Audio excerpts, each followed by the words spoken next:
In contrast to the 7 core features of the doing mode of mind, we have the 7 core features of the being mode of mind.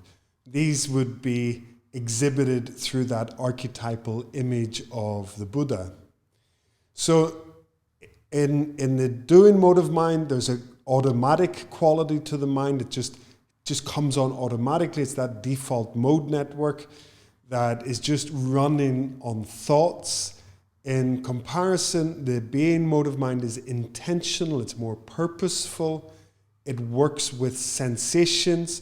So rather than just working in this sort of cognitive domain, it's working with the sensory domain: smells, sound, taste, touch, sight, and also this understanding of the mind as a 6th sense. So this comes from the mindfulness traditions.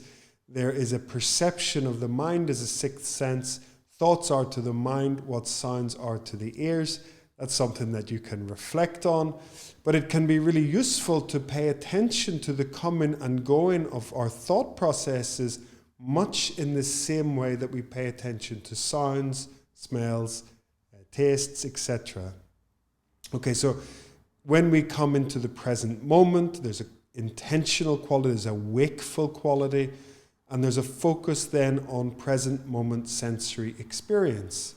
Okay, so that brings us into the present. Okay, it's very different than thinking about something. You know, when I'm thinking about something, I can be thinking about my holidays next summer in Spain or whatever. But when I come to my sensory experience, that immediately brings me into this very moment. Okay. And there is an intention to approach difficult experience in that being mode of mind, in that meditation practice, so that we are moving towards difficult experience.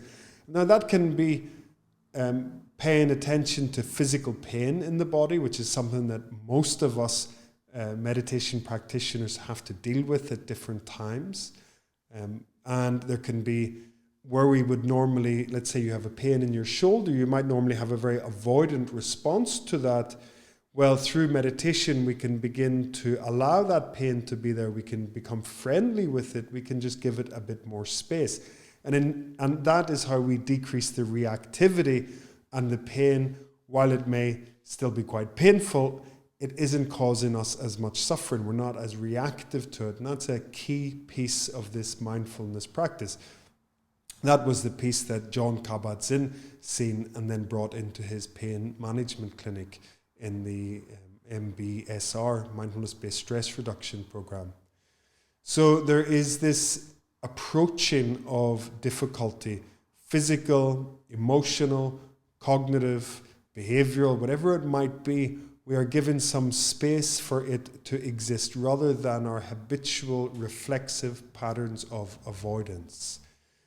There's number 5, in this being mode, there's a quality of acceptance, allowing things to be as they are. So the way I often consider this is you can have I'll just put my hand up so you can see it on Instagram. So you can have a very avoidant relationship where you're trying to push things away that you don't like. You're trying to pull things toward you that you do like and hold on.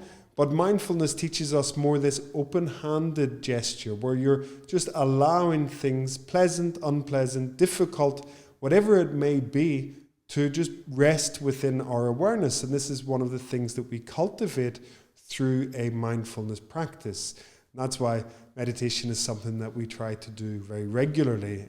And I would recommend people doing 30 to 40 minutes a day, at least for several months, to build up that skill.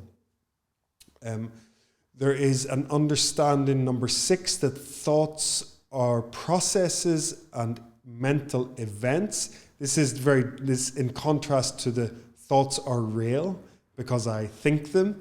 This is rather recognizing that thoughts are a process. They're like an event that pops up that's dependent upon conditions, that is dependent upon all the different stuff going on in your life, and that is where the thoughts emerge from, okay? And thoughts are very much related to our mood. You know, when we have certain mood, we recognize we have certain thoughts. For example, also when we perceive different things in our environment. Maybe you're walking down the street and you smell detergent, and it's the same detergent that you had that your school used to clean your high school, and suddenly you're flooded with memories of high school. Or you hear a song, you have a memory of different times in your life. So thoughts are processes that are interdependent with the different changing stuff that is happening in our lives. Number 7, awareness of the whole. So this being mode of mind, it's a more holistic awareness. It is more inclusive of the whole process. It recognizes the interconnection between our emotional body, our cognitive body, our sensorial body, and our behavioral sort of processes, that there is an interconnection in this. And if we can begin to see that, then we can allow more acceptance, more allowing.